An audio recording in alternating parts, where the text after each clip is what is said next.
Magandang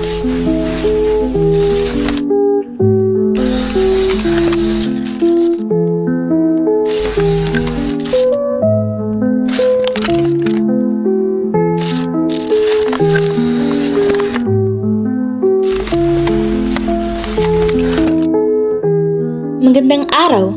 Come spend a day with me as a tamad person na nagtatry maging active at gusto ko lang i-share kung ano yung mga ganap sa buhay ko ngayong araw. So ayun na nga, gumising ako around 7:30 AM at nagmamadali na dahil baka maliit pa kami sa pag-attend ng mass sa simbahan. Dahil na rin sa pagmamadali, nakalimutan ko na mag-video na kumakain ng almusal. Tandaan nyo? Dapat tayong kumain ng almusal lalong-lalo na't ito ang pinaka-importante na meal of the day. Importante rin ang pagdalo sa mass. Hindi lang siya simpleng routine. It's a moment to pause, reflect, and reconnect with God. Minsan kasi sa sobrang busy natin sa life, nakakalimutan nating magpasalamat o humingi ng guidance. Pero sa simbahan, parang nare-reset yung soul mo. You get reminded na kahit gaano ka-stressful or magulo ang week mo, ang Panginoon ay laging nandyan, listening and guiding you. After Mass, kasama ang aking mga kapatid, dumaan kami sa palengke para mamili ng mga kailangan sa bahay. Ang daming tao, pero okay lang, ganyan naman talaga tuwing linggo. Pagkatapos nun, diretso kami sa burgeran kasi sobrang gutom na namin. Grabe! Yung unang kagat pa lang, sulit na sulit. Simple, pero ang sarap talaga ng ganitong kain after a long morning.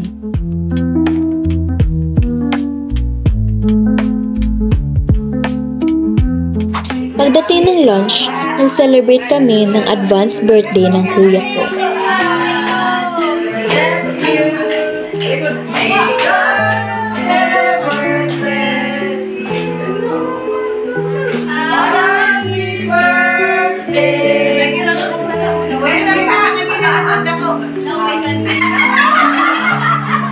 Simple lang, pero ang saya kasi kompleto ang pamilya.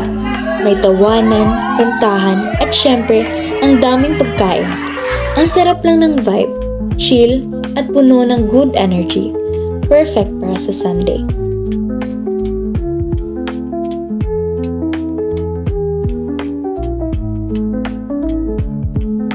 Tignan nyo naman ang mga chikiting na ito. Ang cute, diba?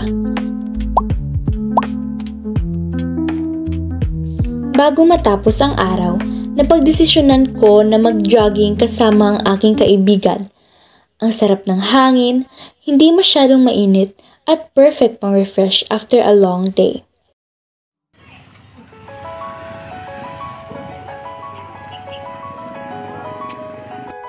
Nadaanan din namin ang aking paaralan noong elementary. Bigla akong napa-flashback sa mga masasayang alaala na nakakamiss.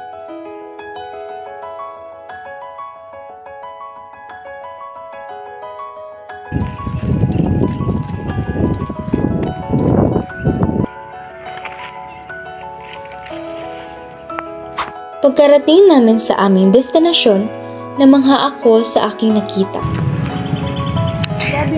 We're here!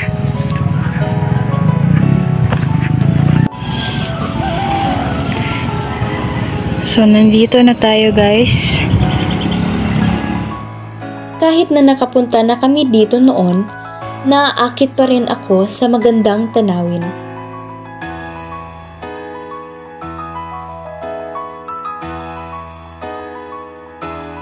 Habang pinagmamasdan ko yung sunset, naisip ko na kahit matapos ang araw, may panibagong simula ulit bukas. Minsan, kailangan lang natin huminto sandali, huminga, at pahalagahan kung gaano kaganda ang simpleng mga sandali. Life doesn't have to be perfect to be beautiful. Minsan, sapat na yung peace at gratitude sa puso. At dito nagtatapos ang ating Sunday vlog. Simple, payapa at puno ng pasasalamat. Salamat sa pagsama sa akin. See you again sa next vlog and don't forget to smile, stay grateful, and stay strong every day.